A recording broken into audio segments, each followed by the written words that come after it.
I decided not to tell the truth about my life at a time when everything seemed normal from the outside. There wasn't some spectacular event that pushed me into silence, nor a solemn promise in front of the mirror. It was more of a quiet feeling, an uncomfortable intuition that settled in my chest like a warning. I had spent years explaining myself, justifying decisions, sharing plans that never really mattered to anyone but me. One day, I simply got tired. I realized that every time I talked about my efforts, my modest achievements, or my fears, the responses were automatic, empty, as if I were reading a script everyone else already knew by heart. So I decided to observe. I kept attending family gatherings, replying to messages, asking how others were, but I stopped talking about myself. I didn't mention changes, didn't share progress, didn't ask for opinions. It was strange at first, as if I had chosen to make myself invisible. Yet in that silence, I began to notice things that had escaped me before. Eyes that didn't seek mine, conversations that dimmed when I entered the room, questions that never came. No one seemed to notice my emotional absence. And that, more than hurting, began to clarify something inside me. I started to hear the weight of pauses, the way topics went in circles as if afraid of bumping into something real. I discovered that silence, far from being empty, was full of signals. Tones of voice, sighs, an invisible hurry to move on to something else. I limited myself to nodding, offering short words, smiling at the right moments. Inside, though, I became a witness. I let the days settle without my explanations, let my private hours follow their own rhythm, and the less I said, the more I understood. It was like stripping the noise from a song and suddenly discovering the hidden instruments that had always been there. The intuition that had first felt like a warning slowly became a beacon. Not telling the truth wasn't a renunciation. It was a form of care. My life, meanwhile, moved forward. Not loudly or obviously, but the way important things do, slowly and steadily. I changed jobs, took on new responsibilities, learned skills that once felt distant. I woke up early, went to bed late, building something only I could see clearly. But when someone asked me how I was, I answered with the same, all good, as always. It wasn't a complete lie, but it wasn't the truth either. And no one seemed interested in going deeper. At family gatherings, the topics always revolved around the same problems that weren't mine, the same repeated complaints, the same unsolicited advice. I listened, nodded, offered words of support. It was curious how my role remained the same as always, the one who listens, who understands, who is available. What changed was that I stopped expecting reciprocity. I began to notice that when you stop offering information, you also stop receiving attention. Not because others are cruel, but because many bonds are sustained more by habit than by real interest. That discovery was uncomfortable but necessary. I realized that silence not only hid my truth, it also exposed the superficiality of some relationships I had believed were deep. Meanwhile, my day-to-day filled with small triumphs I kept to myself. The first time I solved a complex problem without asking for help. The frank conversation with my own fear of failing. The calm that was born from organizing my finances like someone tidying up a room in semi-darkness. Sometimes at the end of the day, I would close my eyes and simply remember the path traveled in silence, as if each step were a word that didn't need to be spoken. There were dawns with gentle coffee and handwritten lists, tasks crossed off, corrections patiently incorporated. There were afternoons when frustration tempered my gestures, nights when intuition asked me to rest so as not to force the pace. And in that intimate process, I came to recognize myself without applause, without spectators, without the pressure to prove anything. There was a specific moment that marked a before and after. It happened during an ordinary family meal. We were sitting around the table, talking about trivialities, when someone commented on how hard everything was, how complicated it was to get ahead. I nodded in silence. No one knew that, during that same period, I had achieved a stability I had never had before. I said nothing. I waited, perhaps naively, for someone to look at me and ask how I was handling that stage. It didn't happen. The conversation went on its way. Like a river that doesn't divert for a small stone, I felt a mix of relief and sadness. Relief because I no longer had to feign enthusiasm or explain long processes. Sadness because I realized that for many, my life was only relevant when it could be compared, judged, or used as an example. That day I confirmed I had made the right decision to keep quiet. Not telling the truth was allowing me to clearly see who cared about me and who was only occupying the space I had always filled. I began to understand that silence wasn't an absence, but a tool. And like every powerful tool, it had to be used with care and awareness. I remember the smallest details: the smell of freshly baked bread, the soft clinking of cutlery, a repeated joke that no longer amused. I watched how words came and went like waves that never touched shore. I thought about how easy it is to talk about effort in the abstract and how hard it is to look someone in the eye and ask, "And you? How are you really?" I kept the question inside, not out of pride, but because I understood that wasn't the moment. Sometimes silence, besides protecting, also waits. It waits for the ground to be ready. That afternoon, I made myself a wordless promise. I wouldn't force any door. As the months went by, the contrast became more evident. While I grew on the inside, my relationships remained static. Some friends stopped calling, others only appeared when they needed something specific. I kept helping when I could, but without the automatic impulse from before. I observed, I listened, I learned. I realized that many people were used to a version of me that no longer existed, and that they had no interest in getting to know the new one. Not because it was better or worse, but because it was different, more reserved, more aware of its limits.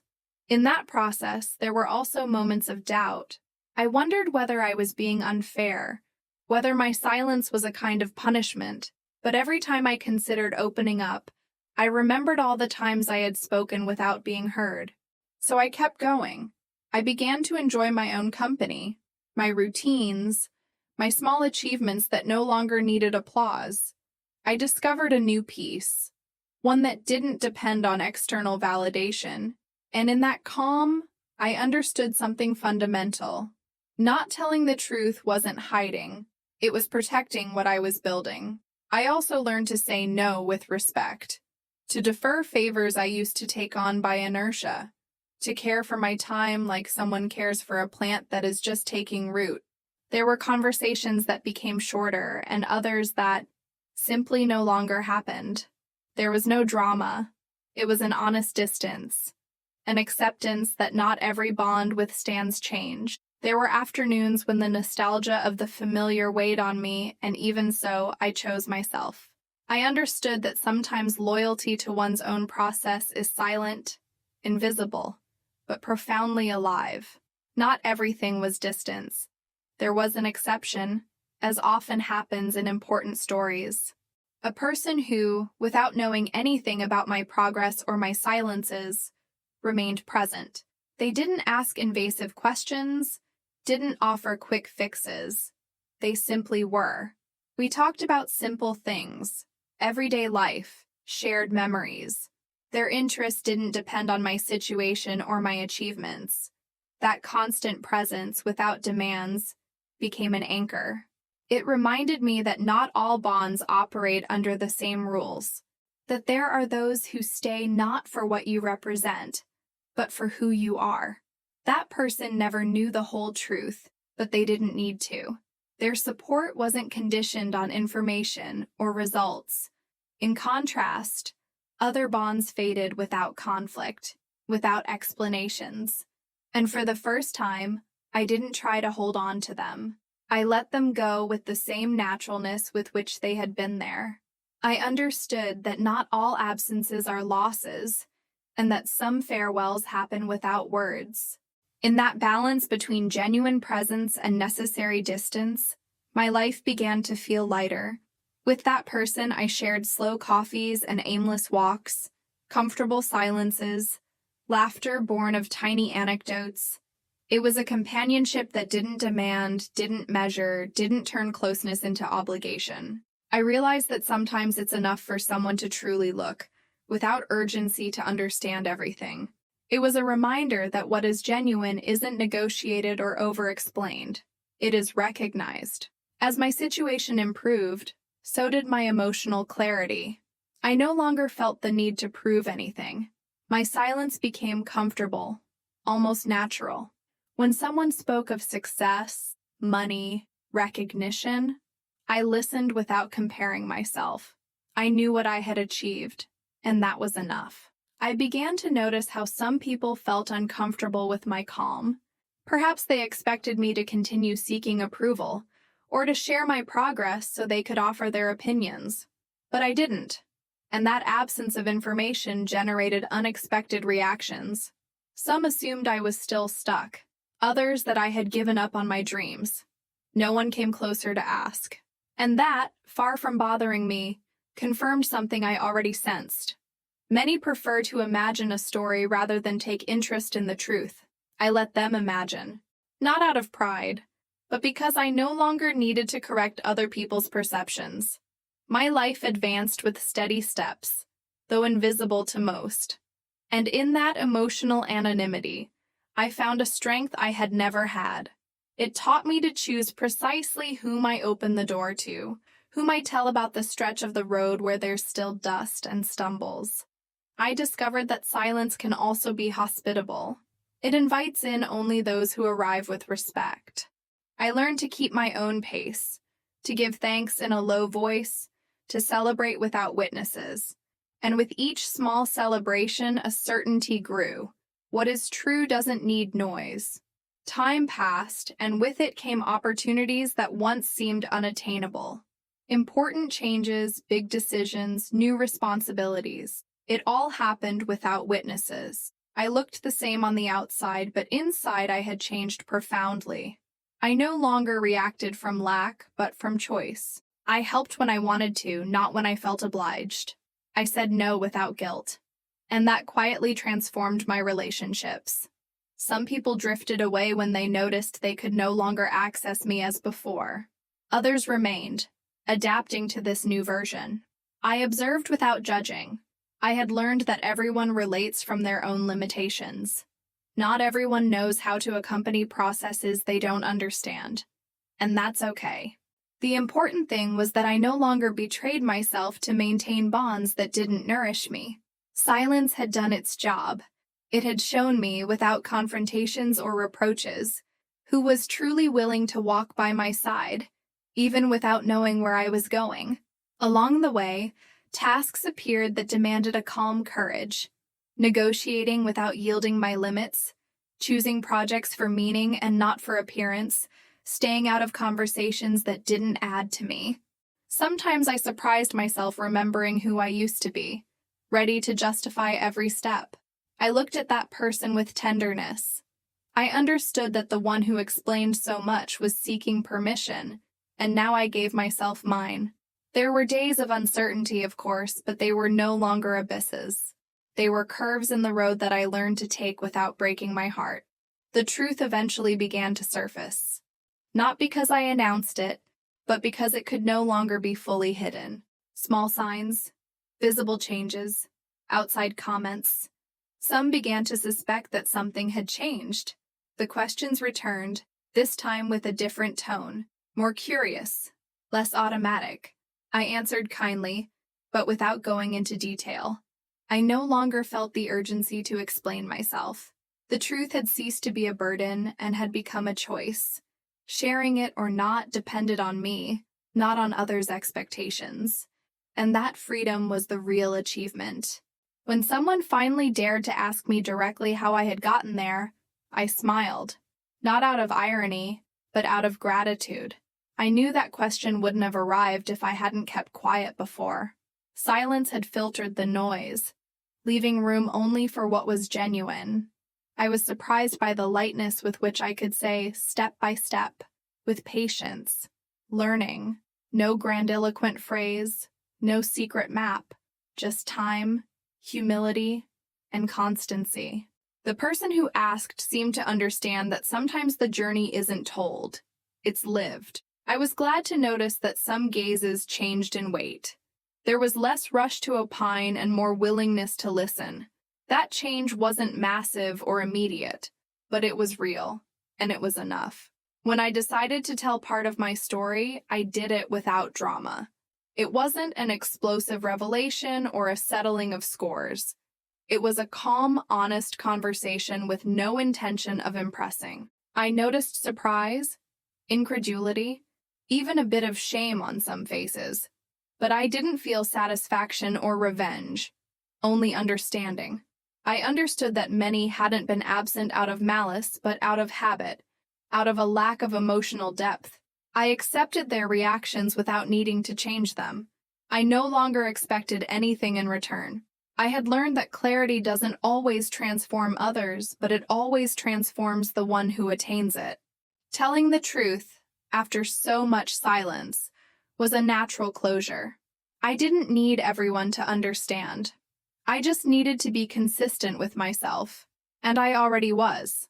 Some people over time approached differently, with smaller and more sincere questions. Others preferred to keep their version, and I didn't try to contradict them. Everyone holds on to the story they can sustain. I kept mine, not out of stubbornness, but out of fidelity. It was strange to find that, by saying less, my words had gained weight. Perhaps because silence had made space around them. Perhaps because finally, I no longer needed to convince anyone. Today, I look back, and I'm grateful I decided not to tell the truth when I was still building my path. That silence taught me more than any forced conversation. It showed me who was there out of interest, who out of habit, and who out of real affection. It allowed me to grow without noise, without unnecessary opinions, without other people's expectations. I learned that not every truth needs to be shared immediately, and that sometimes the greatest act of respect for oneself is to keep quiet, not to hide, but to see clearly. Because when you stop explaining your life, you begin to truly live it. And in that quiet space, I discovered something essential. It wasn't my success that changed my relationships. It was my decision to be silent. And thanks to that, finally, everything became clear. Today I walk with steps that no longer ask permission, with decisions that carry my name on the inside. I continue choosing whom I share my truth with, because I understood that the truth, when it's alive, also needs care. I kept some simple habits: writing down what I'm grateful for, reviewing my boundaries, saying this far with kindness. Some people have arrived anew, without knowing my old silences, and with them the conversation flows differently. Less anxiety, more presence. If I learned anything, it's that life falls into place when we stop defending it all the time. And that clarity doesn't always make noise, but it always illuminates. In the end, I didn't tell the truth so that others would see me differently. I told it because I already saw myself differently. And that was enough. If this story resonated with you, subscribe to the channel and turn on notifications to follow new posts. Your support helps more people find these reflections. Thank you for being here.